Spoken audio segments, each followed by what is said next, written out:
So, jumping into part 5 of our selling season series, going into getting finance ready. So, obviously, for most mere mortals, you can't buy a property without having finance lined up. And most people would probably think that we would have covered this first, but we're covering it last because really it's your first step and it's also your last step in the journey. So, diving into it, we've got 5 steps to get finance approved. We call it the loans framework. Super fancy, but it's a great way for us to remember the steps in the process and how to get ready to get that finance approved. And at the end of the day, secure that dream home or that dream investment property. Now, I'll dive straight into it. The first part of loans is the L, and that stands for Live Clean. And what this is, it's your 90-day hygiene of all your banking and finances. So say you've got your deposit in the bank ready to go, or you've got your guarantor lined up and you're ready. And now it's about making sure that you present the most boring bank statements possible to the bank. What this looks like in practice is if you've got afterpay, buy now, pay later, close them off. Overdrafts, close them off.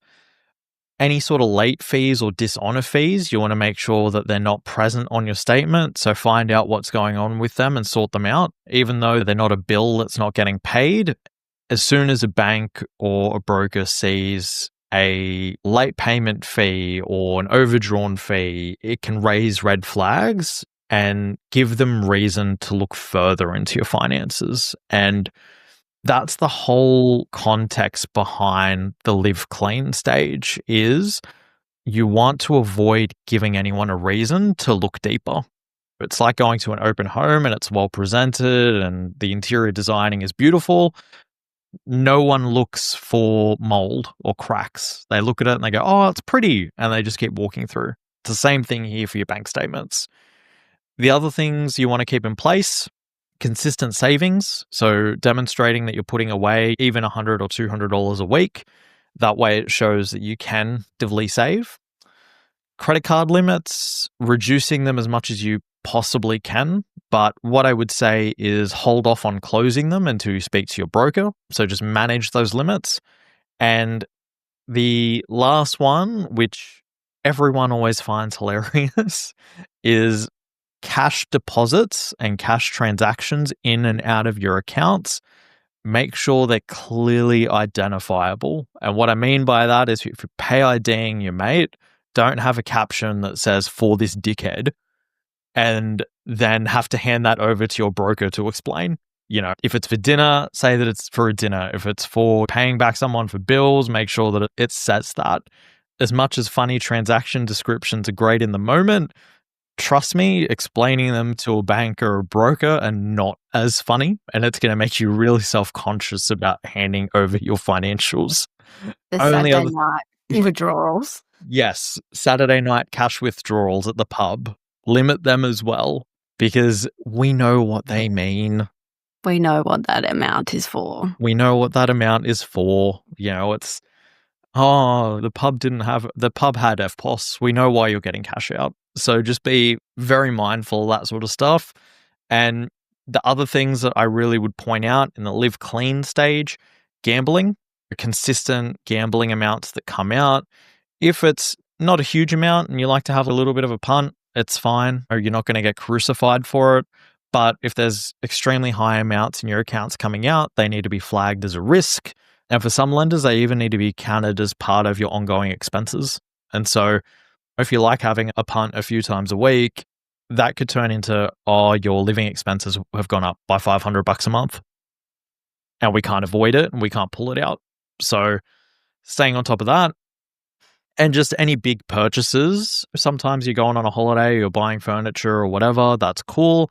Again, just being very clear in your mind what they are so you can explain them to your broker on the front foot.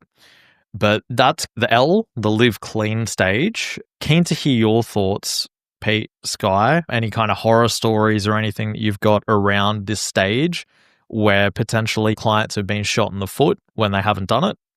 Yeah, The only story I've got is just I know someone who was in the stage that, they were making sure that they kept at least $1,000 cash so that they didn't have those withdrawals showing on their bank statement on the weekend. So they had $1,000. Yeah, they were aware of this and they made sure that they had cash so they didn't have the consistent weekend habit showing up on their bank statement. Pre-planning. Yeah. And planning for a fun weekend. Yeah. It was Not necessarily a horror story, but he knew about it and was prepared for it.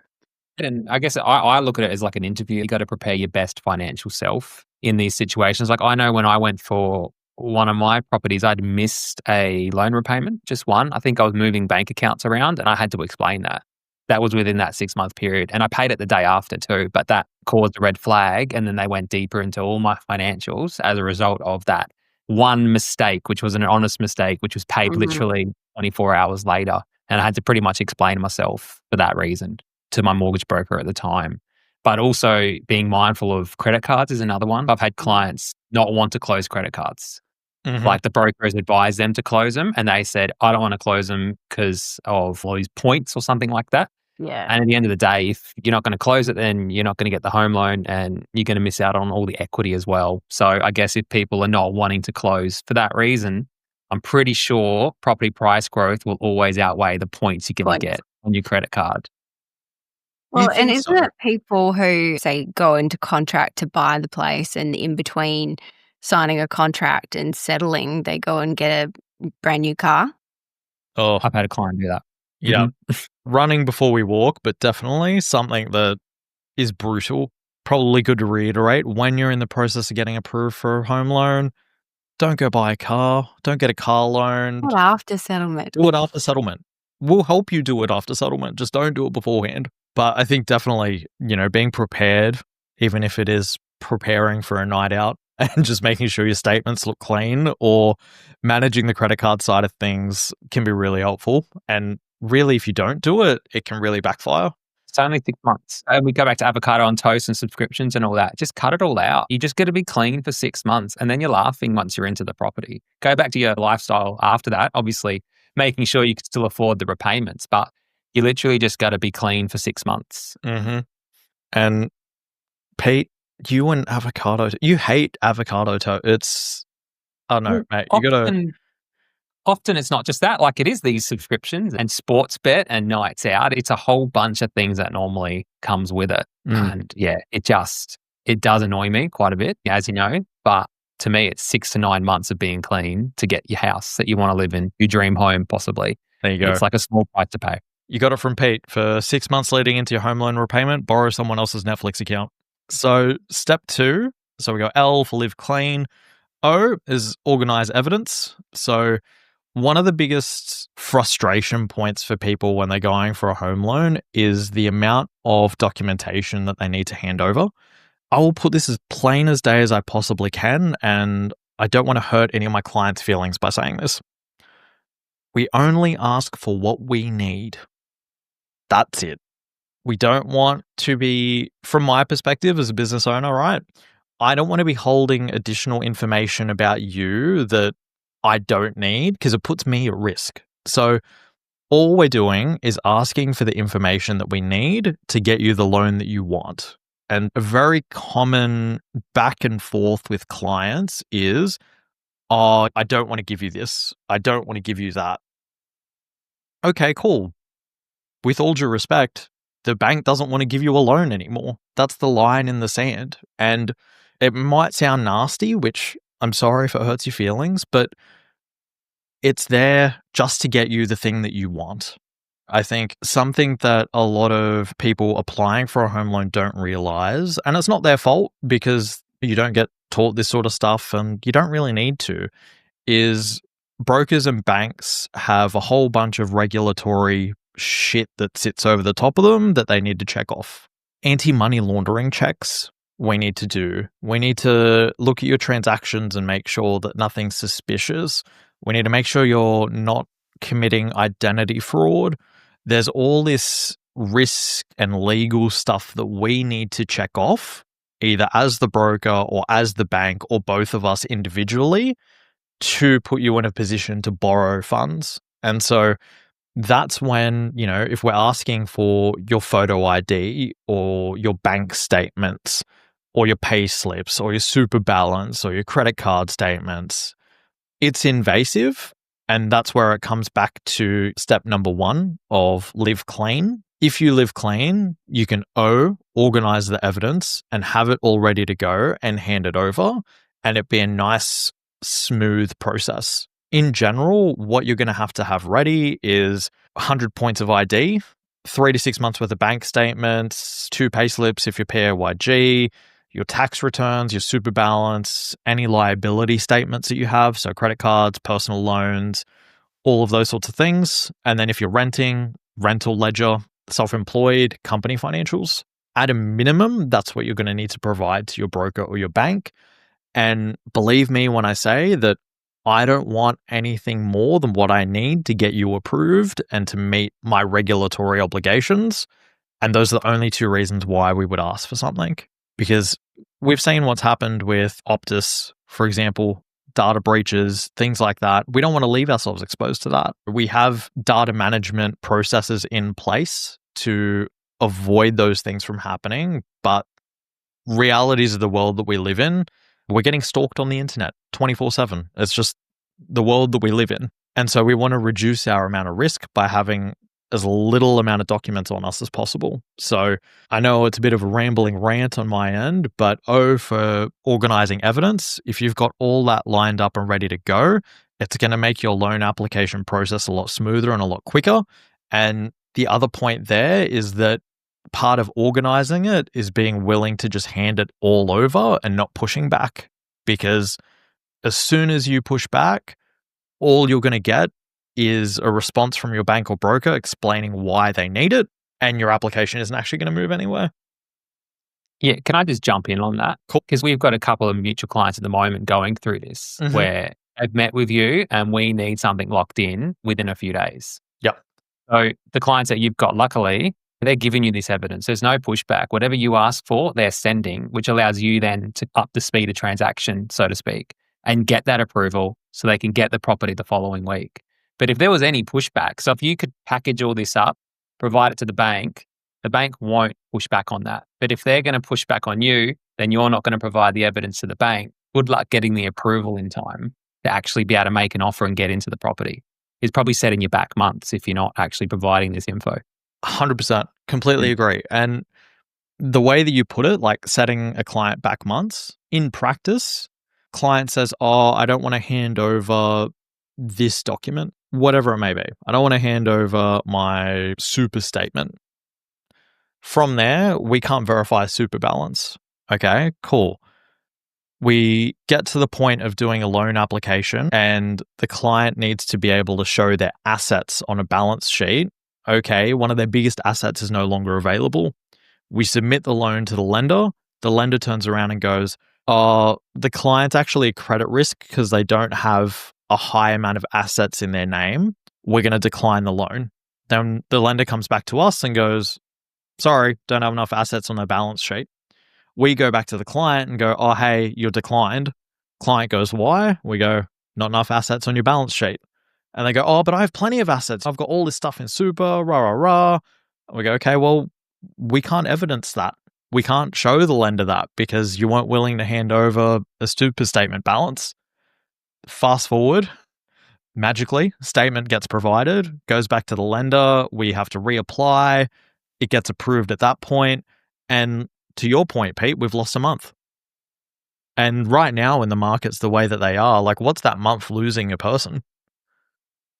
$10,000 to $50,000 easily at the moment. It's just crazy in particular markets. With the 5% deposit scheme and all that, there's a lot of confidence. So yeah, you're literally going to cost yourself close to 50 grand possibly by just not providing your super balance, as an example. Mm-hmm. Believe me, it's the most painful part of the process for me and for you is all these documents. I'm only asking for what I need. I don't want to go through more than that. And so the easier you can make it in terms of packaging it up and getting it to your broker or your lender as soon as possible, the better your chance is of getting approved and the better your chance is of getting approved quicker so you're not missing out on an equity uplift in a really hot market. Yeah. And as a broker, you've got the story there. I'd frame brokers as like the storytellers of people's financial position. Mm. If you've got everything you can, you guys go and package it all up in a nice, neat bow, send it off for approval, and it'll get approved, right? Because you've sent it off. You wouldn't send off anything that you wouldn't get approval for, but you just don't want that pushback. So the more you can give to your broker in this organized evidence stage, the quicker they're going to turn it around and be able to tell the story and pretty much make sure you get that approval. 100%. And as much as it's important to give the bank the right amount of documents, it's critically just as important to withhold stuff. And I don't mean that in we're committing fraud or anything like that. It's all above board. It's all legal. It's all fine. But applying to the bank directly, you don't know what you don't know. You'll give them absolutely everything, and then they'll look at absolutely everything, and they might decline you on that basis, right?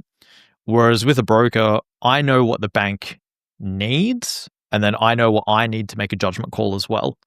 And so I can actually withhold information to advocate for a client, tell their story in the best possible way and get them across the line instead of you handing over your whole life. And then the bank goes, oh, this one statement from 6 months ago has this one thing and we're going to decline your application, which does happen. 40% of loan applications, I'm not sure if either of you knew this, 40% of home loan applications get declined. No, I had no idea it was that high. That's not something that people actually realize. No, I think people just assume they can get finance. Like it's easy, right? Yeah, instead it's like jumping through rings of fire. So covered L and O in our 5-step process of loans. A is an affordability check. So the goal of this stage is for you essentially to match your profile to a lender who loves you. And this is something that a broker really comes in handy with if you're not, hopefully you're not applying directly, but this is the step that your broker will do for you. They'll make sure that you're going to get approved above all else. I think when you're looking to purchase in particular, there's all this media narrative around get the lowest possible interest rate, the cheapest possible loan. And when you're buying in a competitive market, whether it's an investor and you want to buy in a hotspot, or whether you're a first home buyer and you're competing in a really competitive price point, going for the cheapest possible lender can also result in you going for the slowest possible lender, which is what you don't want. And it's something that we educate clients out of, is if they're going into a competitive market, you want the best lender that will give you the money that you need as quick as possible. And the way that we do that during the affordability check stage is we'll benchmark your affordability against our panel of lenders, so 60 plus lenders. We'll look at the stress testing in your situation. So yes, you can borrow it, but should you borrow it? Let's run your actual budget through it and see whether you can stomach the mortgage repayments or not. Because a lot of the times the banks might actually give you more money than you're comfortable with spending a month. So we need to make sure that we stress test that. The other things that we look at during the affordability check stage is if we need to pay out car loans, credit cards, HEX debts, we'll model this and do this now, because one of the biggest mistakes that we've seen in the last 24 months in particular is a whole bunch of people who were trying to get ready for their home loan applications paid out a personal loan, for example, that was 50 grand. That 50 grand could have been half of their deposit, and they could have actually bought a home using that and serviced the loan.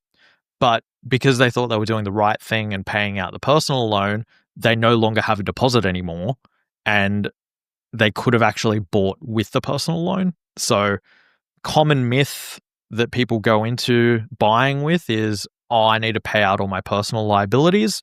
Really, that may not be the case. Don't pay out anything until your broker goes through the affordability check stage with you, because you could accidentally be shooting yourself in the foot. But the biggest thing to kind of stress here, and Pete, you probably have a story about it, is the speed and policy fit over the cheapest possible loan. And the fact that that actually saves the client money, even though they're going with a more expensive loan, right? Yeah, well, you're getting in earlier too. The speed to get into the market, you're actually saving upfront in terms of the value growth you're going to miss out on by waiting for that lender to finally approve you at a 0.2% rate cheaper than the alternative, which will actually get you into the market. I have these conversations with clients a lot actually lately where rate is a bit of a concern. Mhm. And I guess the speed of transaction is not. But then when we put it up on an Excel file or something like that, and they see what the growth could be, and the 0.2%, which is really fuck all over the Mm. course of a year, it kind of kicks them into gear and they kind of like, yeah, that makes sense. Let's go with the quickest approval process possible so that we can get in basically from next week if possible, because that 4-week period can cost people a lot of money. And I've stressed it a few times in this podcast and I'll keep stressing it going forward because the market is moving and there is a lot of capacity for future growth from what I can see as well, because home buyers are now driving the market up. So, Mhm. And I think that one of the key things there is that it can also just be the difference between getting an offer accepted and declined, right? Sky, you on the selling side of things, you would see it all the time where a vendor gets an offer put in front of them. One's a 7-day finance and one's a 21-day finance. The vendor's picking 7-day finance 10 times out of 10, right? Every time. And that's because I'm telling them to. Why would we wait 21 days if we can get it in 7? Mm-hmm. And I think that that's something that a lot of first-time buyers and first-time investors underestimate is the price saving that can be had there. I mean, I know that we talked about it when we were going through negotiation and private treaty, but again, really key to harp on it is that 0.1 or 0.2% that Pete, you were talking about. So what we do with clients is we'll show them how much that is in dollars over 2 years. We'll go, it could be that you pay an extra $5,000 on your home loan over 2 years. Would you trade that $5,000 to A, get the property that you want and not miss out, and B, you might actually get the property $10,000, $20,000, $30,000 cheaper because you're on the most aggressive terms, right? definitely like speed of transaction.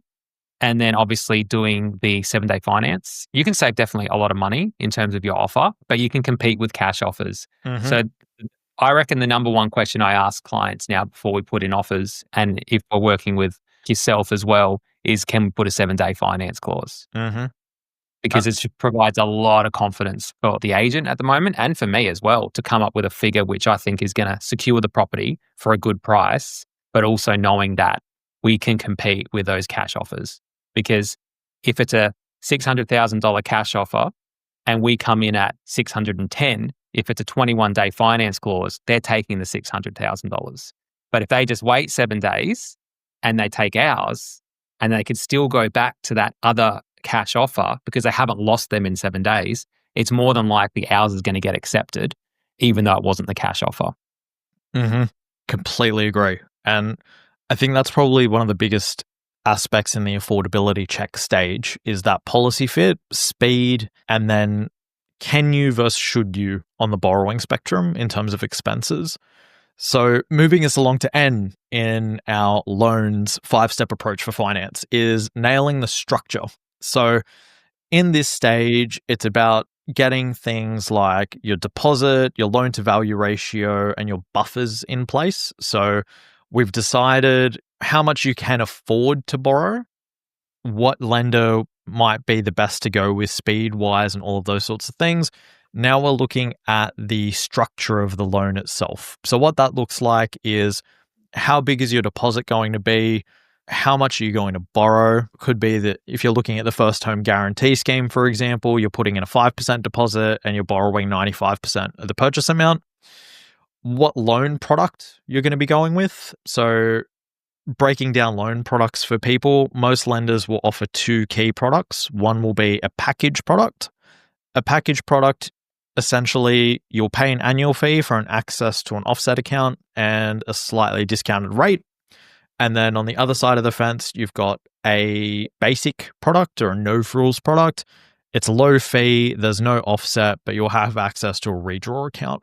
And with those 2 things, a lot of people in this step, the big mistake that they'll make is they'll hear offset, offset, offset in the media, and they'll go, oh, I want an offset account. And they'll happily pay $400 a year for an offset account, where if you're buying your primary place of residence and you're not intending to switch it to an investment property, you're probably actually better having no fees and using a redraw account instead. Because on the interest on your loan, it'll basically do the same thing.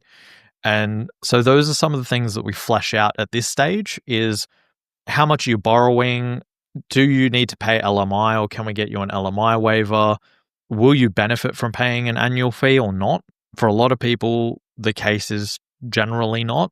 Are we going to fix your loan, so give you predictable repayments over 1 to 5 years? Or is your loan going to be variable and do you want flexibility to make extra repayments over that time?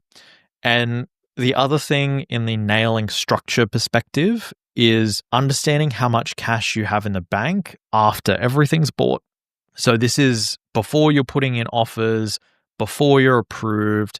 It's really knowing, okay, if we go with this lender, it's a 5% deposit, we're borrowing 95%, our repayments are going to be $4,000 a month, we're happy with that, and we'll have 6 months worth of expenses in the bank. Once we've got that mapped out and the structure's fully nailed in, that's when we land on what your purchase price is.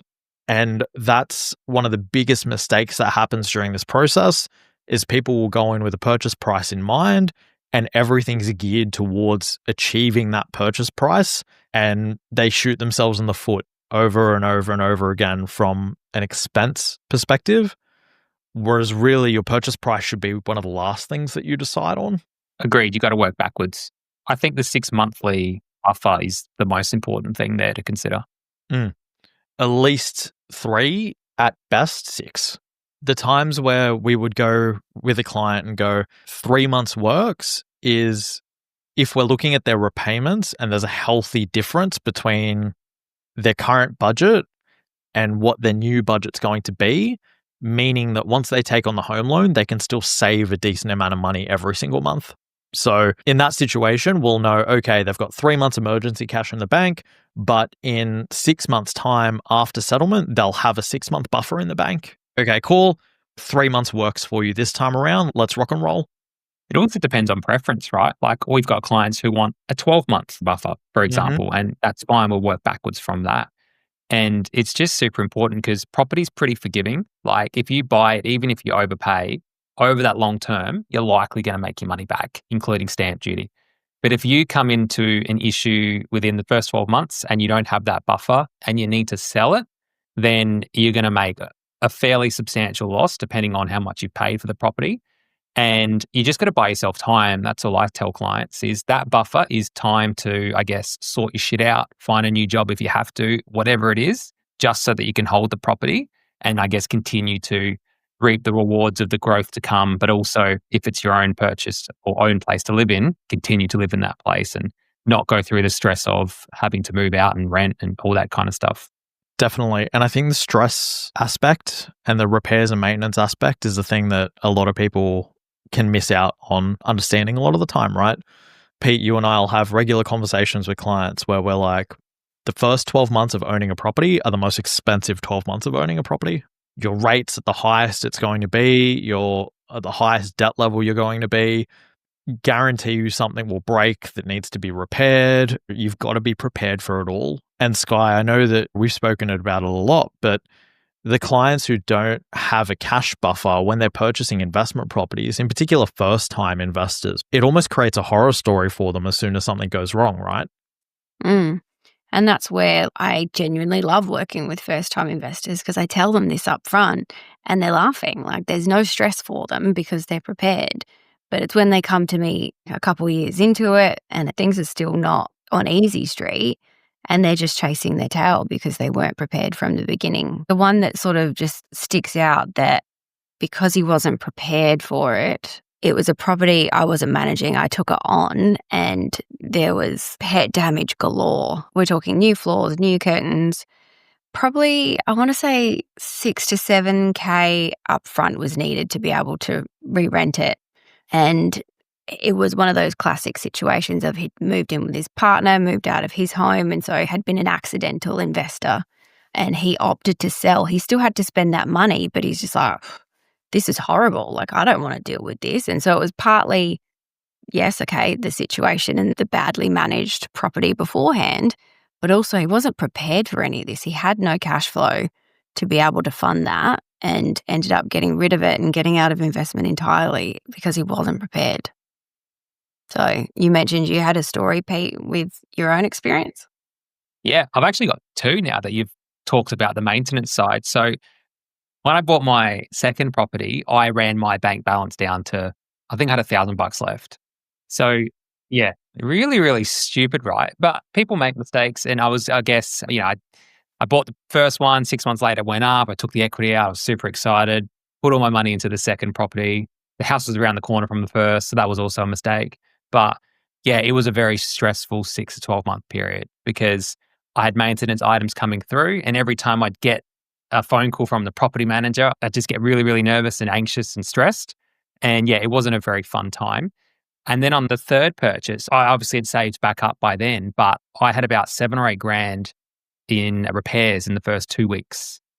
So had that been my second purchase, I would have been fucked. Like I wouldn't have had the money to fund those repairs. So yeah, it definitely happens to everybody. And it's just one of those things, I guess, if And you're it not always prepared. happens at the start, doesn't it? Mhm. Like, Yeah, definitely. I know actually my tenants who chose to go buy and they scrimped and they pulled everything together to get out of the rental market. And literally the day after settlement, huge gas leak, replacing pipes. And they just like, we don't have the money. What are we going to do? We can't sell it. We need to move into it. It was horrific. So that's the preparation that comes with it. Mm-hmm. Yeah. And you can do your building and pests and all that kind of stuff because mine was pipes too. It was an old hot water system and it kept overheating the pipes that were behind the wall and it kept bursting. And obviously it hadn't done that before. It just started when I bought the property. So we'd get the pipes fixed and then it would burst again. Put the wall up, it was all good, and then it would burst again. It was just this constant thing. I guess what I'm trying to say is you can do all the prep in the world in terms of a building and pest inspection as well, and it can still happen. So you definitely need your buffers regardless. Don't think the building and pest inspection is going to save you from future maintenance or short-term maintenance. Mm-hmm. Spot on. So I think moral of the story is that even experienced property people have made the buffers mistake in our lives. I know we all have. And to keep that in mind when we're in the nailing the structure stage of the process and deciding on a purchase price. If you don't have a 3 or 6 month buffer in place, you shouldn't be buying, full stop, because you'll definitely thank yourself for it later. The last thing that you want to do is buy and incur all these moving costs and then have to sell in distress because you don't have the money. So yeah, key point of step number 4 of nailing structure and bringing us home, which is S, securing the pre-approval. Now, the pre-approval, again, is where a lot of people would start this conversation around buying, right? Is that in their mind, it's like, oh, finance pre-approval. That's what we've got to do.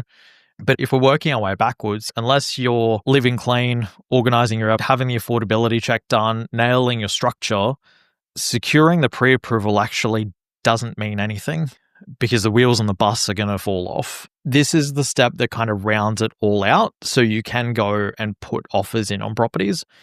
Now, I know we've touched on it before, but I'm going to touch on it again, is one of the key things here and one of the biggest mistakes that people make is they assume, and again, not their fault, they're not taught this stuff, is all pre-approvals are the same, which isn't the case. You've got fully assessed pre-approvals, and then you've got system-generated pre-approvals, which I call fake approvals.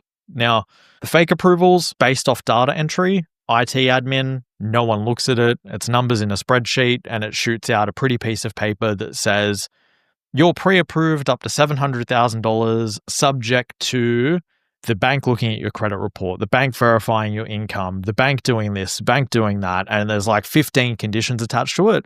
But all that anyone looks at is the top that says you're pre-approved for $700,000. That's a fake approval. No one's looked at it. It's not worth the piece of paper that it's written on. Then you've got the fully assessed pre-approval.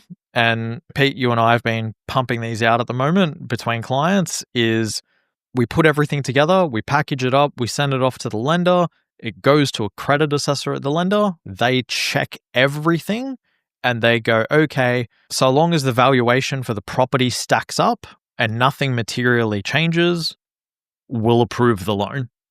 And this pre-approval is like gold because 99% of the time as well, once you've secured the property, the deal will go back to the same credit assessor at the bank. And so they've already looked at your whole situation. They've already examined everything. And so all they're doing is going, oh, okay, the property's valuation came in and it makes sense. Nothing's changed in their financial position. Tick, we're approving it. And so the process to go from fully pre-approved to unconditionally approved, very quick turnaround time. And that's how we can do the 7-day finance clauses, is by picking lenders who will do the fully assessed pre-approval. Whereas with the system-generated pre-approval, you might get a pre-approval in a day, but then by the time an assessor actually picks it up and looks at everything, that could take 2 weeks. And so that could be the difference between you getting 7-day finance across the line and 21-day finance across the line.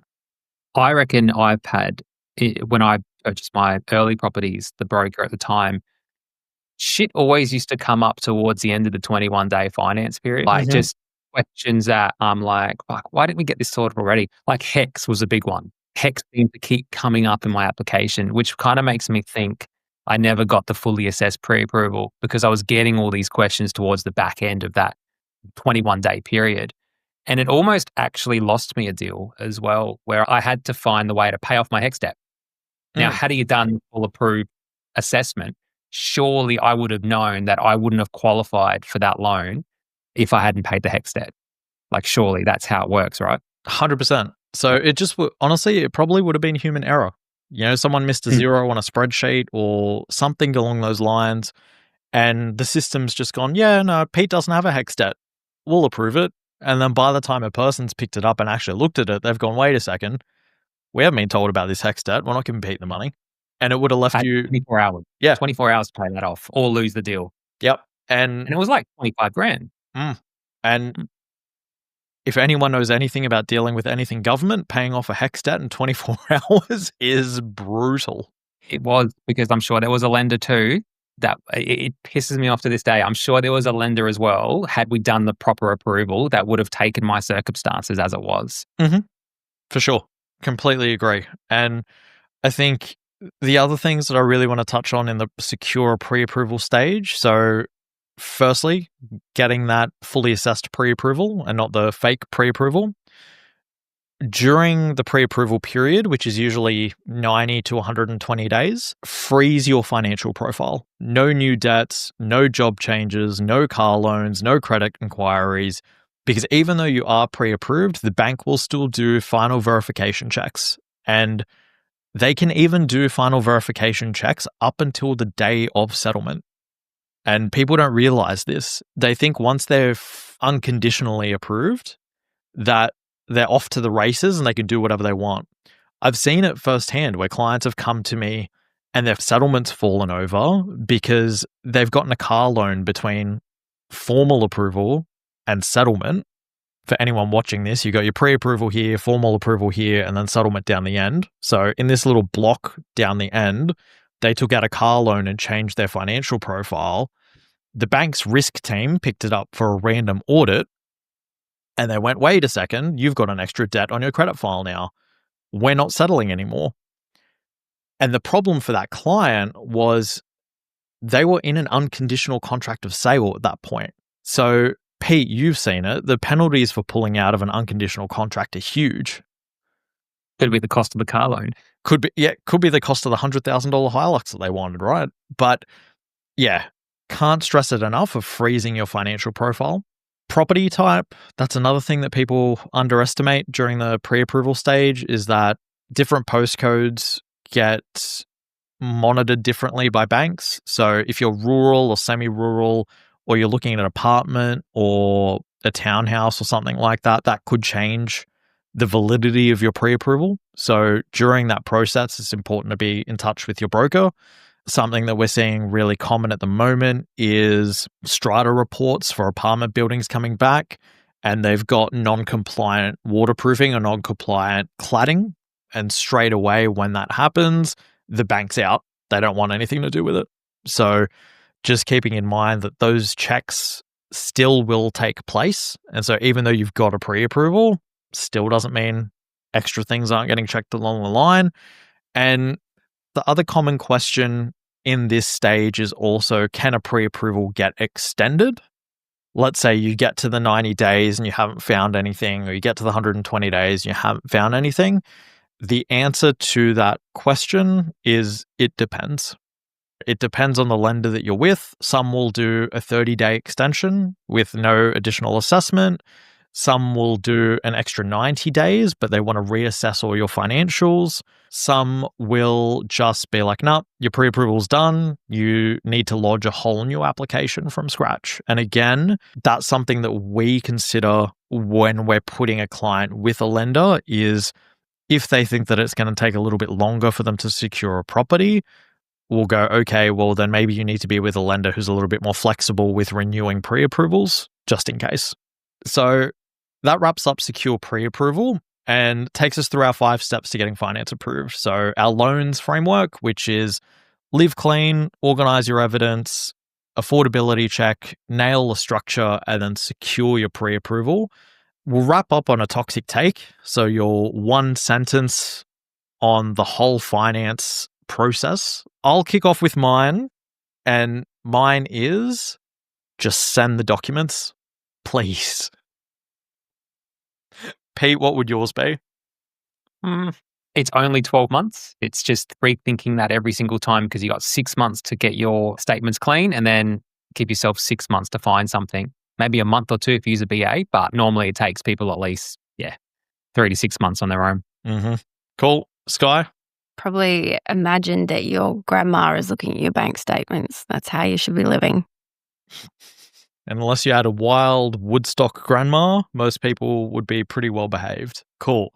So that rounds us out. Last part of our 5-part selling season masterclass series. So we've taken you through what it looks like in a hot market, auctions, private treaties, negotiation, and getting finance ready and really wrapping that all up. If you listened to all 5 parts, thank you. If you're a first timer, welcome. And if you do want to work with myself for anything finance related, my details will be in the description. Same thing with Pete. If you need a buyer's agent who's either based in Adelaide and buys in Adelaide or purchases across Australia, reach out to him. Mindset Property, links in the description. And Sky, our resident Adelaide property manager and our sales agent, if you need anything here, again, you can reach out to us via the details in the description. But as always, guys, thanks for catching up.